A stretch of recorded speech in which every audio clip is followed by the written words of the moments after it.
ಇಂದೇ ಡೌನ್ಲೋಡ್ ಮಾಡಿ ಮತ್ತು ನಿಮ್ಮ ನೆಚ್ಚಿನ ಶೋಗಳನ್ನು ಆನಂದಿಸಿ. ಇದು ನಂದೇನು ತಪ್ಪಿಲ್ಲ.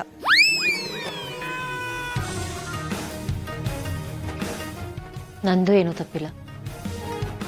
ನಾನೇ ನೋಡೋಣ ಫಾಲೋ ಮಾಡ್ಕೊಂಡು ಹೋಗಿರಲಿಲ್ಲ. ಅಷ್ಟು ಬುದ್ಧಿ ಇಲ್ವಾ ನನಗೆ? ಸರಿನಪ್ಪ, ನನಗೆ ಬುದ್ಧಿ ಇಲ್ಲ, ಅವ್ರಿಗೆ ಬುದ್ಧಿ ಇದೆ ಅಲ್ವಾ? ಕೂರ್ಸಿ ಕೇಳಬೇಕಿತ್ತು. ನಾನು ಯಾಕೆ ಕೇಳಬೇಕು? ಎಲ್ಲಾನು ಹೇಳೋಳು ಇದನ್ನು ಹೇಳ್ಬೋದಾಗಿತ್ತಲ್ವಾ? ನಾನು ಹೇಳಬೇಕು. ಪ್ಲೀಸ್ ಮಲ್ಲಿ, ಭೂಮಿಕಾ, ಸ್ಟಾಪ್ ಇಟ್. ನೀವೇನು ಚಿಕ್ಕ ಮಕ್ಕಳಾ? You people are matured enough. ದಯವಿಟ್ಟು ಜಗಳ ಮುಂದುವರಿಸ್ಬೇಡಿ, ನಿಲ್ಲಿಸ್ಬಿಡಿ ಇಲ್ಲಿಗೆ ಪ್ಲೀಸ್.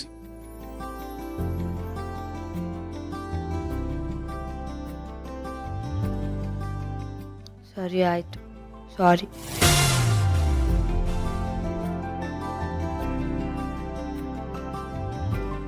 ಸಾರಿ.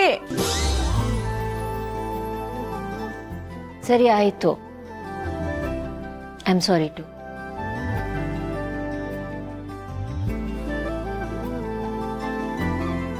Thank you. ಊಟ ಮಾಡ್ಬೋದ್ಲು, ಹೊಟ್ಟೆ ತುಂಬ.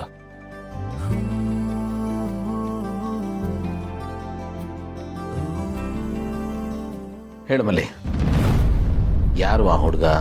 ಅವನ ಹಿನ್ನೆಲೆ ಏನು? ನನಗೆ ಅವನ ಬಗ್ಗೆ ಜಾಸ್ತಿ ಗೊತ್ತಿಲ್ಲ.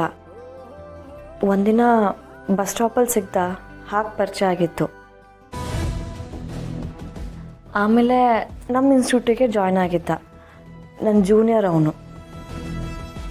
ಅಪ್ಪ ಅಮ್ಮ ಇಲ್ಲ ಅಂತ ಗೊತ್ತು. ಇದನ್ನು ಬಿಟ್ಟರೆ ನಂಗೆ ಜಾಸ್ತಿ ಏನೂ ಗೊತ್ತಿಲ್ಲ. ಓಕೆ, ಈಗ ಆ ಹುಡುಗನ ಬಗ್ಗೆ ನಿನ್ನ ಅಭಿಪ್ರಾಯ ಏನು? ನೋಡೋ, ನಿನ್ನ ಒಪಿನಿಯನ್ನು, ಒಪ್ಪಿಗೆ ಇದ್ಯಾವುದೂ ಇಲ್ಲದೆ ನಿನ್ನ ಜೀವನದ ಬಗ್ಗೆ ನಾವು ಯಾವುದೇ ಡಿಸಿಷನ್ ತೊಗೊಳಕ್ಕೂ ಆಗಲ್ಲ. ಯಾಕೆಂದರೆ ಇದು ನಿನ್ನ ಜೀವನ.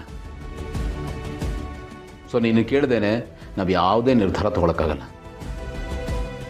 ಈಗ ಆ ಹುಡುಗ ನಿನಗೆ ಪ್ರಪೋಸ್ ಮಾಡ್ದ ಅಂತ ಹೇಳಿದೆ. ಆ ಹುಡುಗ ನಿನ್ಗೆ ಒಪ್ಗೆನಾ? ನಿನ್ನ ಮನಸ್ಸಲ್ಲೂ ಆ ಥರದ್ದು ಏನಾದರೂ ಭಾವನೆ ಇದೆಯಾ? ನೋಡು, ಮುಜುಗರ ಪಟ್ಕೊಬೇಡ. ನಿನ್ನ ಮನಸ್ಸಲ್ಲಿ ಏನಿದೆ ಅದನ್ನು ಹೇಳು. ಇಲ್ಲ ಪಾಪ್ನವ್ರೆ, ನಾನು ಅದ್ರ ಬಗ್ಗೆ ಎಲ್ಲ ಯೋಚನೆ ಮಾಡಿಲ್ಲ. ನನ್ನ ಮನಸ್ಸಲ್ಲಿ ಆ ಥರ ಯಾವ ಆಲೋಚನೆನೂ ಇಲ್ಲ.